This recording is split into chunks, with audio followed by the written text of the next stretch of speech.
Chapter 7. Empire and Opium. The cargo no one spoke about. When George Windsor Earl reached the mouth of the Meinam in 1834, his schooner carried rice and 30 chests of opium. Rice was legal, visible, negotiable. Opium was contraband. Its importation was officially prohibited in Siam.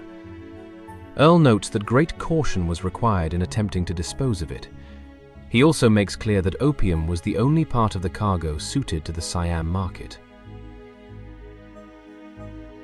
30 chests sounds modest, but a single Bengal chest typically weighed between 60 and 70 kilograms. That means Earl carried roughly 2 metric tons of processed narcotic into a prohibited kingdom. Small shipment, large implications.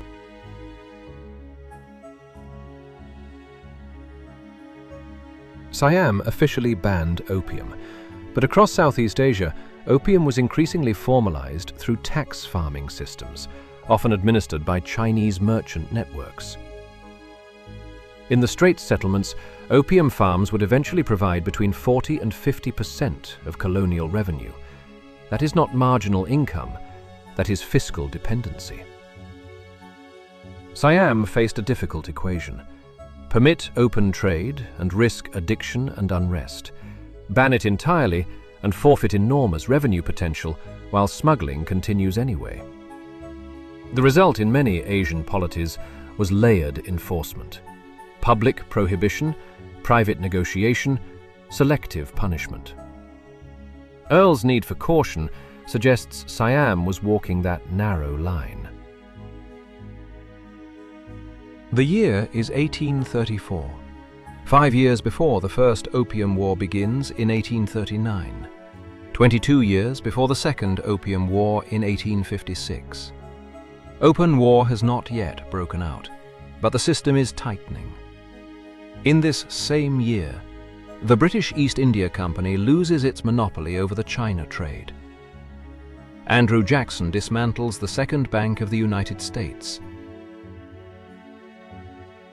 Steam power and railroads begin reshaping industrial economies.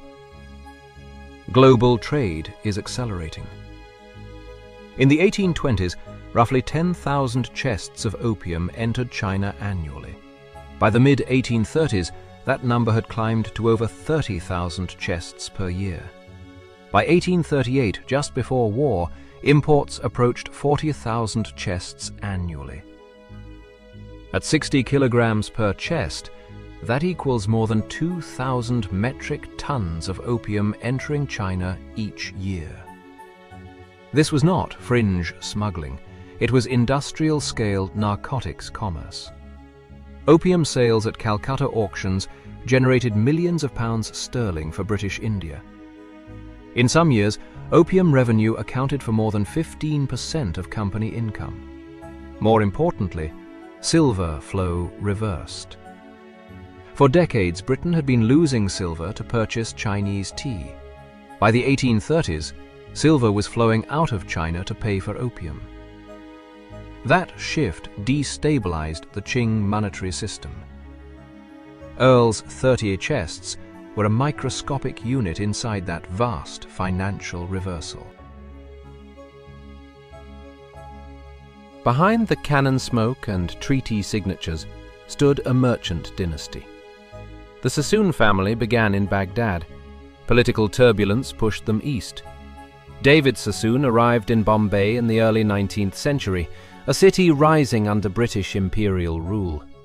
There he founded David Sassoon and Company, placing his family at the crossroads of empire and commerce. They did not grow opium, they moved it. In Bengal, opium was cultivated under British supervision. It was sold at auction in Calcutta. Merchant houses purchased the chests and arranged their passage across the sea.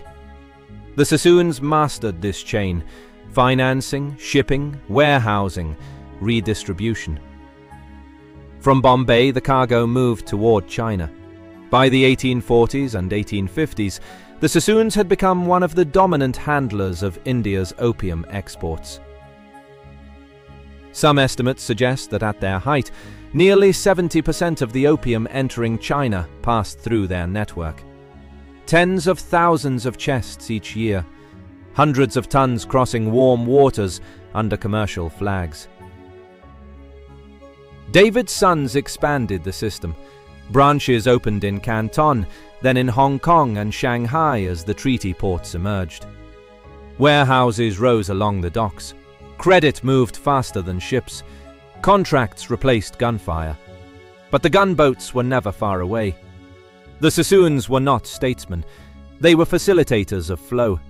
When Qing officials tried to halt the trade, they were not confronting scattered smugglers. They were confronting infrastructure, capital, vessels, warehouses. Debt. The opium wars were fought by empires, but they were fed by merchants. In the movement of these chests, sealed, numbered, accounted for, one can see the machinery of a century turning. And far from Bombay and Canton, a smaller vessel approaches Siam. 30 chests on board, a minor shipment, yet part of the same vast current.